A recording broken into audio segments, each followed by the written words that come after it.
When the Philadelphia Police Department received a 911 call about a 14-year-old shot and killed by a group of thugs, shot nearly 20 times, people started asking who done it.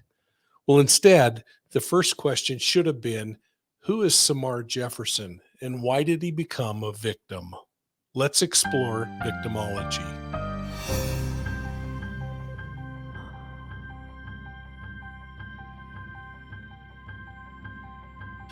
Welcome to Profiling Evil. If you're new to our channel, thanks for joining. If you're one of my university students or a longtime channel member, welcome back and thanks for your support. Either way, folks, I hope you'll take a moment and hit the like and the subscribe button. It's right here.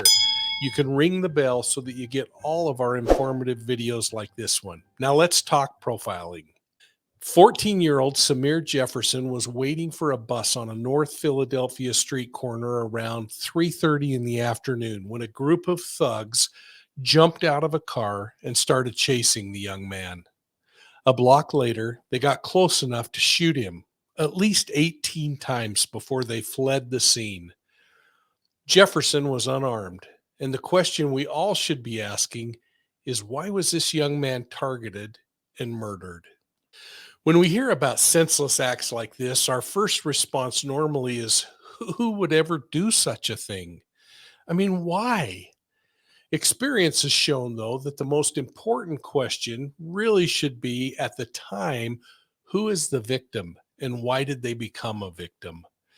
You see, by focusing our attention at first to victimology, or this study of victims, we can often begin to unravel and more quickly understand who the offender is. Now, much of what I'm going to talk about today comes from an old instructional manual that my investigative and training partner, Greg Cooper, and I wrote back in 2002. It was called Victimology, and it's no longer in print, although you might be able to find a copy that's sitting out on eBay somewhere. Now, when we take time to examine victimology, we can begin to unravel some of the perplexing and misguided leads that accompany these kinds of investigations. Studying the victim's lifestyle and their personality can really help us to eliminate some of the noise that comes with cases like this. And in many cases, it will lead us to the most probable suspect. Again, rather than wasting our time on possibilities. For instance, it's possible that anyone in Philadelphia could have been responsible for killing Samir. What's more probable, though, is that it was somebody with a connection to the young man. Think about it. Getting shot 18 times is pretty darn personal. And it's not something that happens usually by just passing by. The FBI's crime classification manual teaches that victimology is often one of the most beneficial investigative tools in classifying and solving violent crime. It is a crucial part of the investigative process, and through it, the investigator can be led to the offender.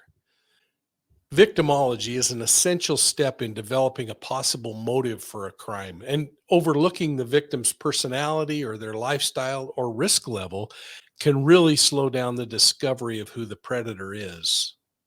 Research and experience have shown that the more violent and personal the crime is, the more valuable a thorough study of the victimology is.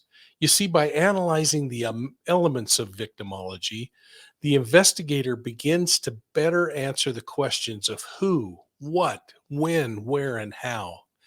As these questions get answered, the relationship between each different crime element becomes more clear.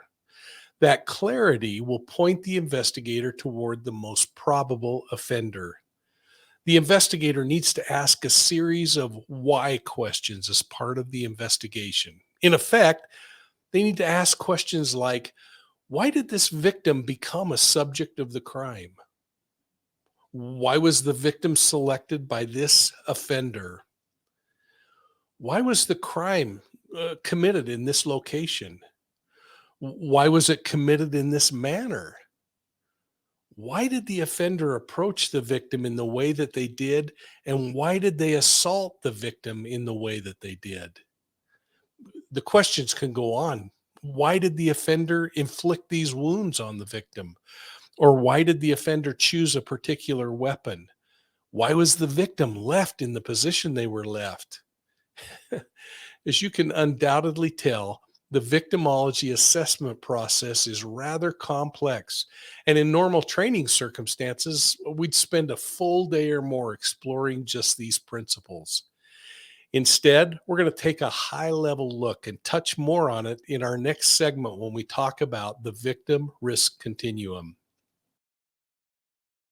Victimology is a study of the victim's personality, their lifestyle, and the degree to which they contribute to their own victimization. Now, before you start emailing me with accusations of victim blaming, recognize this is not at all what I'm saying here. We have to consider the level of risk that a victim takes and whether the victim's lifestyle, their addictions, choices, circumstances, any of that might contribute to their victimization. The victim's role could range from innocence and ignorance to recklessness and negligence, a complete disregard for their own safety. This is too important of a question to disregard when examining these overall criminal events. Well, after completing a victimology, the investigator is better equipped to formulate a strategy for the case. Their evolving theories will be based on real information, not just a gut feeling. Well, I hope this segment helped you better understand victimology, or this study of the victim. It should help you better understand how important it is in the overall investigative process. And I hope it helps you better understand the principles of the victim risk continuum, which we're going to discuss in the next segment when we get together. Did you know that you can find Profiling Evil on YouTube, Instagram, Facebook, and Twitter? And if you're into podcasts, you can also find us on your favorite podcast platform. So thanks for supporting us, and we'll see you soon at the next crime scene.